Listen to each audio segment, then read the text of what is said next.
யுவரான சட்டம் ஒழுங்க காப்பாத்துறதா police station.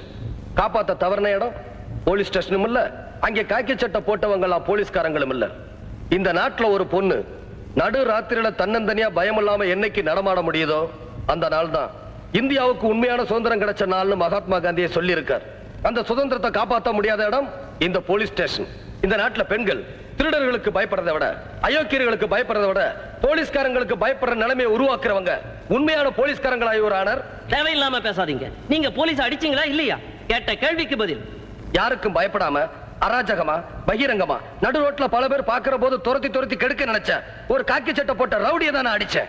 இன்ஸ்பெக்டரே தவறு செஞ்சிருந்தாலும் அவரை தண்டிக்கிறதுக்கோ அடிக்கிறதுக்கோ உங்களுக்கு உரிமை கிடையாது. எங்க கம்ப்ளைண்ட் கொடுத்திருக்கணுமோ அங்க கம்ப்ளைண்ட் கொடுத்திருக்கணும். அவங்க தான் ஆக்ஷன் எடுத்திருக்கணும். ஏன் சார், உங்க மனைவிக்கோ மகளுக்கோ சகோதரிக்கோ இப்படி ஒரு நிலைமை ஏற்பட்டுச்சுன்னா தடுக்கிறத விட்டுட்டு கம்ப்ளைண்ட் கொடுக்கத்தான் ஓடுவீங்களா? அது வரைக்கும்